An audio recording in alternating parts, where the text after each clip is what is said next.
The seesaw effect on Wall Street. The Dow goes down, the NASDAQ goes up. The blue chips lose 118 points. The NASDAQ index gains almost 41 to another record high. Good evening. I'm Paul Kangas in Miami. And I'm Susie Garib in New York City. Those stock quotes that you check every day, how much are they worth? That's a question the Securities and Exchange Commission will address tomorrow. We'll give you some answers tonight. Then the passage is in Panama. The challenge is in China. We'll tell you why American lawmakers are worried about the handover of the Panama Canal.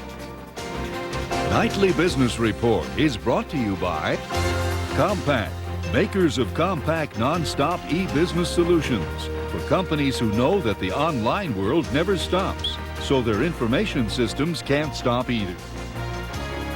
Franklin Templeton, serving investors for over 50 years. Franklin Templeton and Mutual Series, investment products distributed by investment professionals. The financial consultants of A.G. Edwards, committed to making investors comfortable with their investments, with their futures. A.G. Edwards, be comfortable. And is produced in association with Bridge, the global financial information company, providing real-time and historical market data, analysis, and news. Good evening, everyone. The weather was chilly on Wall Street, but it was another hot day for the NASDAQ. A sizzling tech stock rally pushed the composite up 40 points to a new record. But blue chips sagged. The Dow lost 118 points.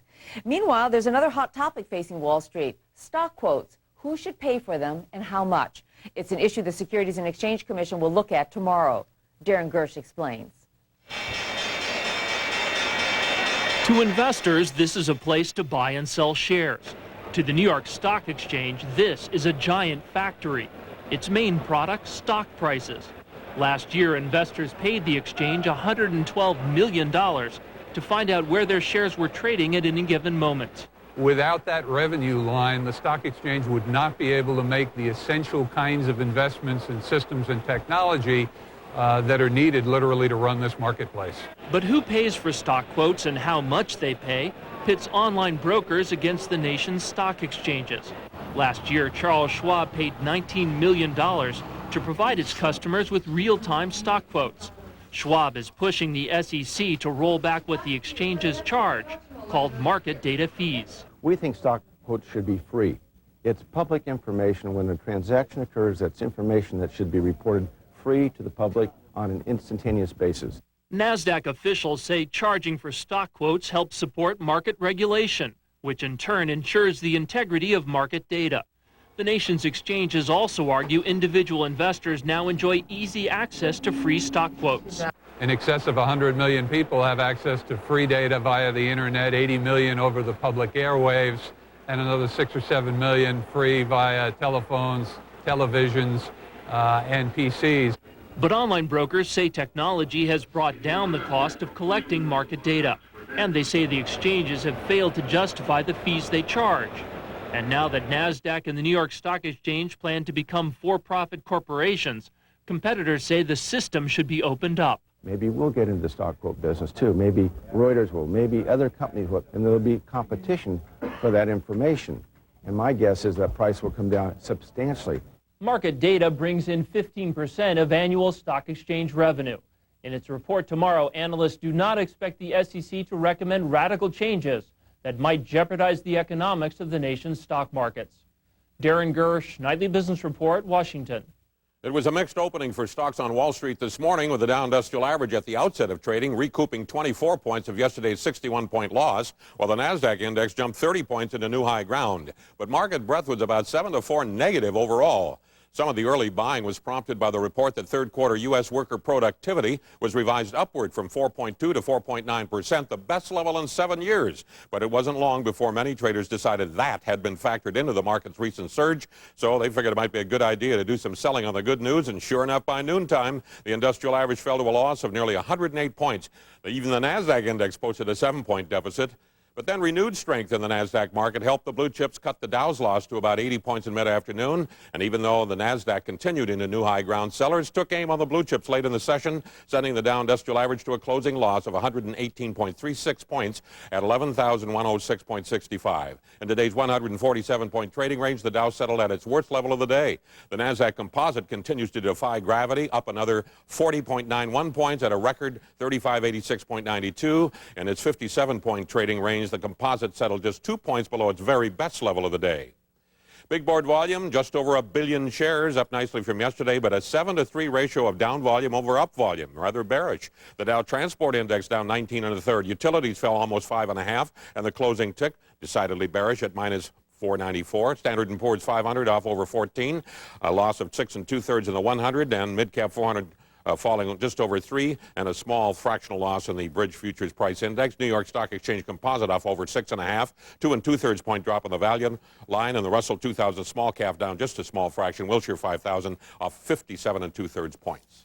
That big jump in third quarter productivity I mentioned earlier was a real bond booster, and so was news that third quarter unit labor costs actually fell 0.2%, the biggest drop in 2 years. Also helping the market was a sizable decline in oil futures and pockets of strength in the dollar. This combination of factors enabled tax-free and corporate issues to close with 8.25 point gains, while the Treasury market in the longer end was even more buoyant than that. 5-year notes up 6/30 seconds, the 10-year notes up 8/30 seconds, and the bellwether 30-year bond up 20/30 seconds, while the Lehman Brothers long-term Treasury bond index gained almost 6.5 points. I'll be back shortly to show you where the action was on Wall Street today. Susie? Paul, Motorola is helping China upgrade its wireless phone network. The company won contracts today totaling $228 million from China Unicom and China Mobile to expand the country's cellular network into 6 more provinces. The goal is to add another 2.3 million users in China by the middle of next year. Meanwhile, China is set to play a critical role in the future of the Panama Canal. Next week, the U.S. hands over the canal to Panama, and a Hong Kong company that operates ports in China will run the canal's ports. As Dennis Moore reports, that's raising concern in Congress.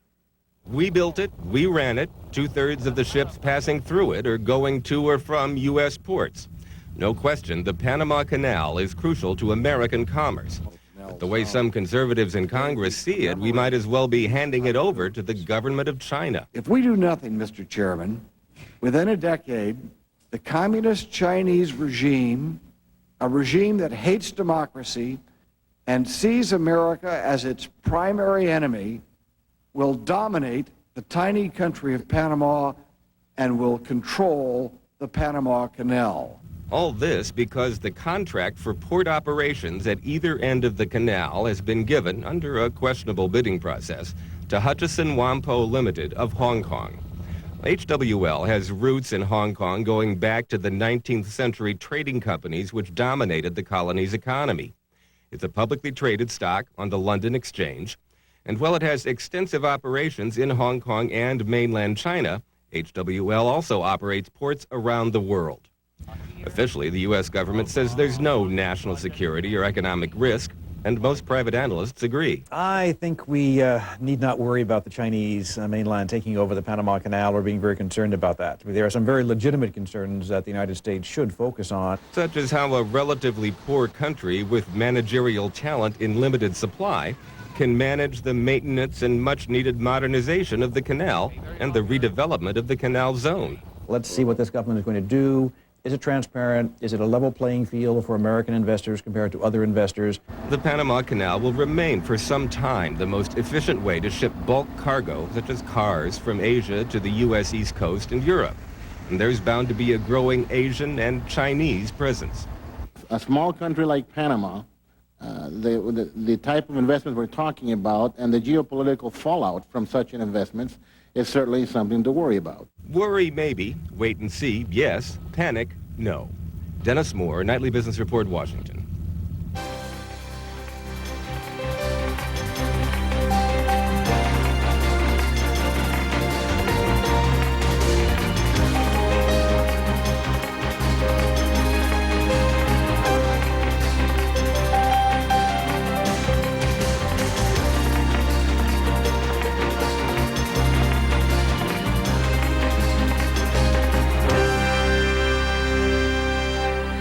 Two-way traffic on Wall Street today. The Dow stocks are on the downside, and the Nasdaq up 118.36 on the downside. Nearly a 2-to-1 negative advanced decline ratio. 89 new highs for the year, 355 new lows. Kroger Company for the second day running topped the active list today, up 11/16. Yesterday it dropped over 5 on a fourth quarter earnings warning and the loss of 2 top executives. Laidlaw had its last day of trading as a member of the Standard & Poor's 500 index, so index funds were selling, and of course Yahoo replaced it today. Tyco International down nearly a point. Compaq Computer dropped 1/2, and Coca-Cola down 4 1/8, just about matching yesterday's 4 1/4 point loss on news that Douglas Ivester is retiring early as the chairman. Donaldson Lufkin today downgraded Coke from buy to market perform. AT&T up 1 1/16. Pfizer in a weak drug group off 13/16. Cendant gained a point. The company is now planning on settling an investor class action lawsuit for $2.8 billion. That'll cut fiscal 2000 earnings by 12 to 16 cents a share. But today,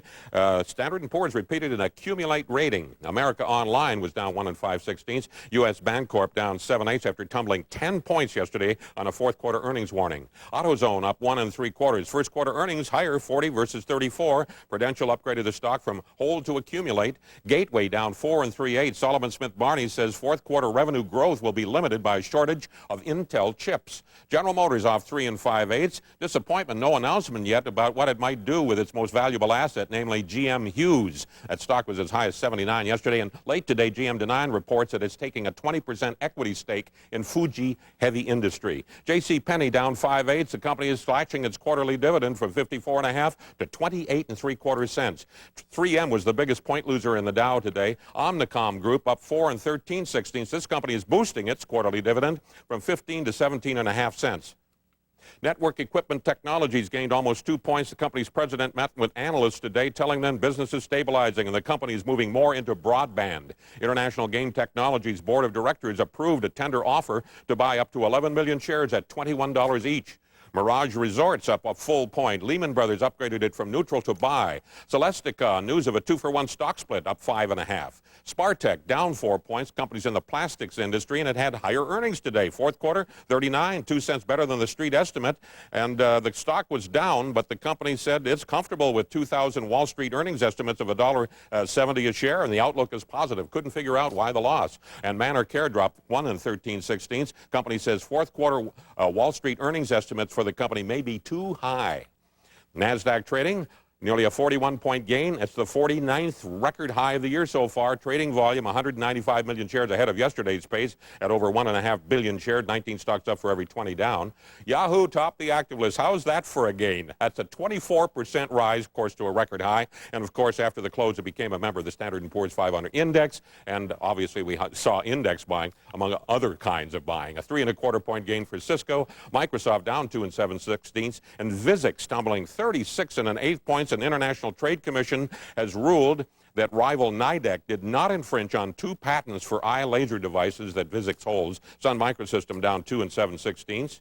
Qualcomm up 4 1/8. Intel dropped 11/16, fractional loss in MCI WorldCom as well. Dell Computer moved up 5/8, and Ciena an 11.5 point gain.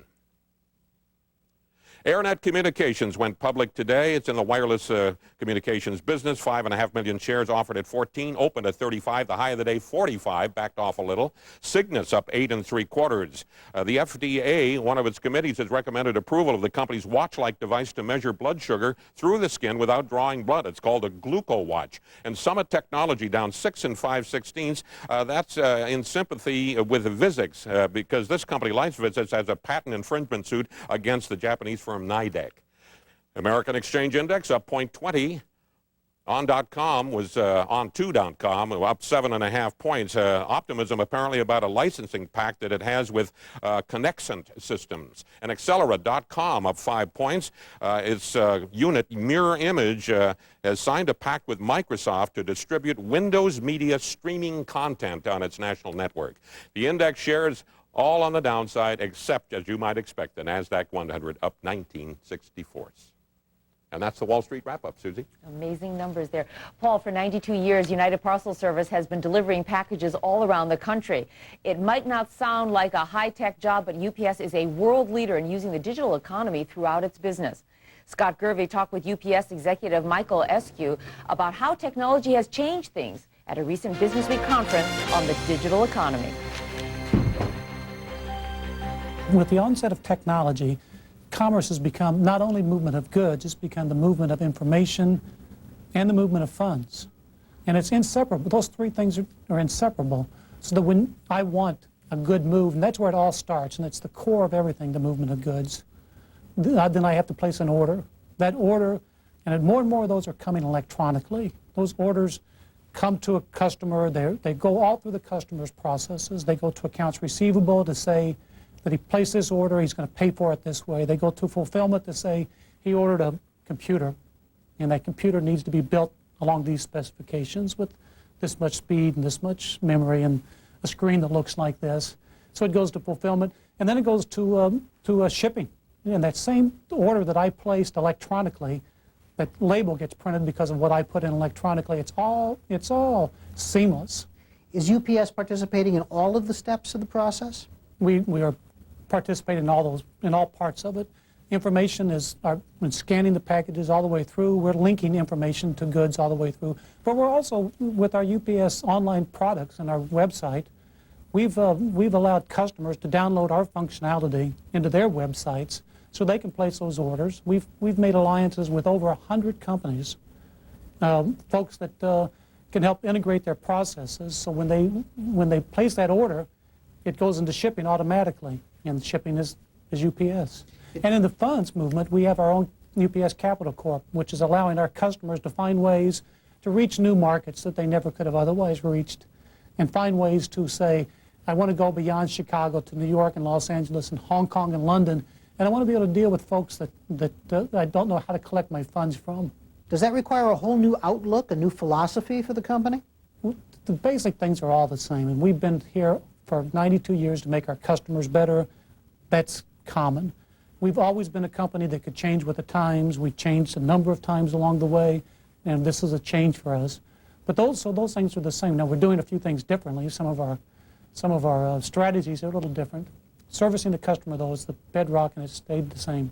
What kinds of advice do you give to other companies beginning to look at the technology? You know, the incredible thing about the net, and we think with our customers, with a global partner like us and the net, they can reach new markets and do things and grow their businesses in ways they could have never done in the past. The wonderful thing, the most powerful thing about the net is it eliminates size. It makes that small customer act big. I mean, they can reach customers, reach places, and they can look as big as the biggest company. Thank you. Mike Eskew, UPS. Tomorrow, cyberspace versus bricks and mortar at Charles Schwab. Meet the man who makes the two investment venues work together.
Recapping today's market action, the Dow fell 118 points, but the NASDAQ gained almost 41 to another record high.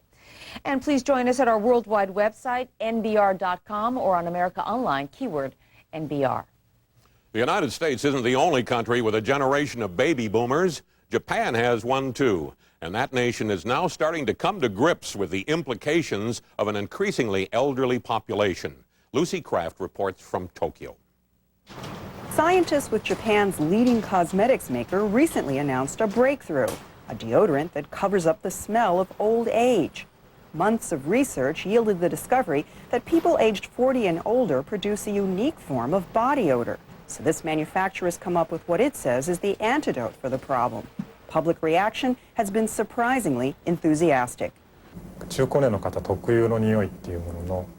We discovered the key component of body odor in middle-aged and elderly people is an aldehyde called nonanol. So we came up with a way to suppress this substance and cover up any other odor with perfume. Now we're working on elderly hair and breath odor. Cosmetics for oldies are just the tip of the iceberg. From robotic nurses to barrier-free homes and cars to Silverset insurance and package tours, companies across the board are belatedly rushing to cash in on the impending tidal wave of Japanese senior citizens. Japan has typically been much less youth-focused than the U.S., and you can see that in the way that marketers are targeting the elderly with products. They're basically for the old and the infirm. There's nothing, or literally nothing, for those aged 50 to 60. But experts say lifestyle products aimed at healthy senior citizens soon will become as common in Japan as in the U.S.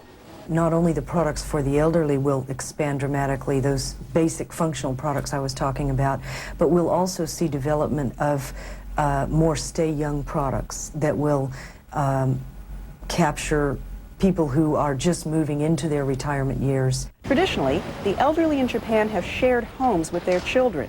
But as traditional customs fade, more senior citizens are choosing to live independently and make their own purchasing decisions. Experts say that will further boost demand for products geared to the silver set. Lucy Kraft, Nightly Business Report, Tokyo. And finally tonight, if you've ever flown to Miami while your luggage has flown to Minneapolis, you know what it's like to complain. Now you can do that on the internet. It's a new website called ecomplaints.com, a market research site that lets consumers complain about faulty goods or poor service. The website emails the gripe to the relevant company, which can then reply. The complaints and answers are posted so everyone can see them. And Paul, just in case you're thinking of going online here, your complaints could be used for part of a market research study. So eComplaints isn't all just about complaining. I might just have to get a separate dedicated commuter just to that one address. I've had a lot of problems with luggage. Now you have a place to complain about. ChronicComplainer.com. Contact me anytime. That's Nightly Business Report for this Tuesday, December 7th. And we want to remind you that this is the time of year that your public television station seeks viewer support. Support that makes programs like Nightly Business Report possible. So thank you for joining us this evening. I'm Susie Garib. Have a good night, everyone. And Paul, I'm going to see you in Miami tomorrow. Looking forward to it, Susie. Have a good evening and a good trip down. I'm Paul Kangas, wishing all of you the best of goodbyes. Nightly Business Report is produced in association with Bridge, the global financial information company providing real-time and historical market data, analysis, and news. And is made possible by the financial consultants of A.G. Edwards, committed to making investors comfortable with their investments, with their futures. A.G. Edwards, be comfortable. Franklin Templeton, serving investors for over 50 years. Franklin Templeton and Mutual Series, investment products distributed by investment professionals.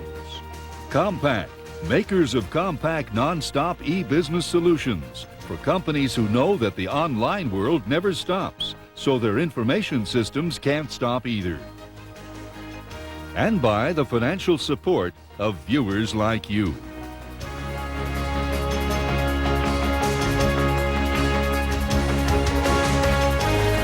Your personal computer can put you on a par with Wall Street pros. Find out how from Log On to Investing, NBR's award-winning video guide to online trading and research. To order by credit card, call 1-800-535-5864.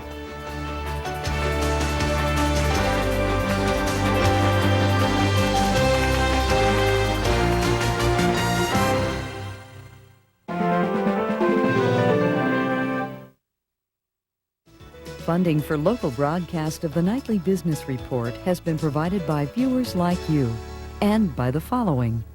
Dane Rauscher Investment Executives are dedicated to serving the investment needs of the Pacific Northwest. Dane Rauscher, Investment Services and Investment Banking.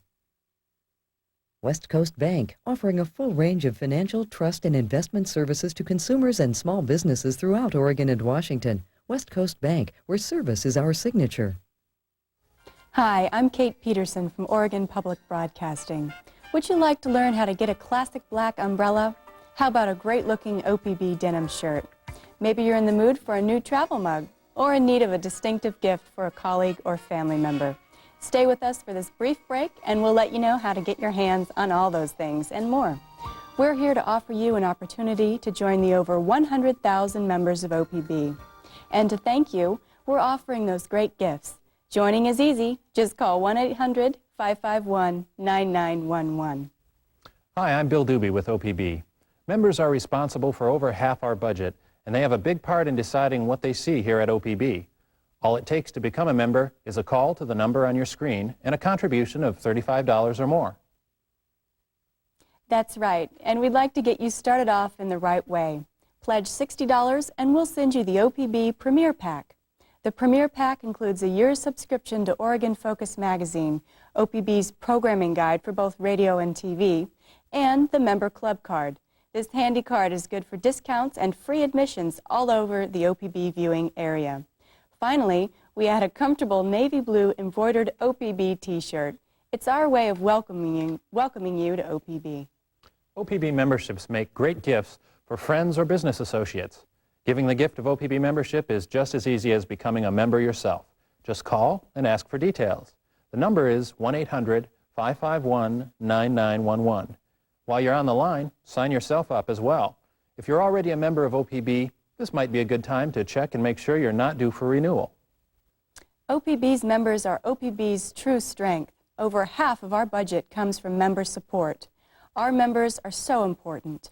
Please do what you can to keep OPB a strong and vital part of life in our special corner of the country.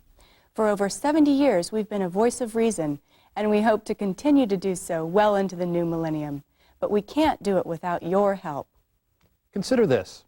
Every dollar you contribute goes to purchasing new programs, producing award-winning local programs like Oregon Field Guide or Oregon's Memorable Century, and to OPB's ongoing quest to be ready for the new millennium. With the advent of digital broadcasting, OPB intends to continue to be a leader in the world of public television. But the federally mandated conversion to a digital signal will require us to replace almost every piece of equipment in our signal chain. We're up for the challenge, but we'll need our members to help. You can help tonight by calling with a generous pledge. And when you choose to give $75 to aid us in this effort, we'll thank you with your choice, either this OPB stainless steel travel mug or this auto-opening OPB umbrella. If you are already knee-deep in both of these choices, consider a dark blue denim shirt, stunningly embroidered with a brilliant Mount Hood sunrise. It's our gift to you when you pledge $175. All you have to do is call 1-800-551-9911. Please call right now and give generously so that all your friends and neighbors will continue to have access to first-rate, commercial-free television 24 hours a day. Thanks so much for your support. Now let's get back to the programming. If you'd prefer to mail in your contribution, whatever concerns you, inspires you, enchants you, or thrills you, there's a channel for you on AT&T Cable. It works for me. AT&T Cable, where there's something for everyone.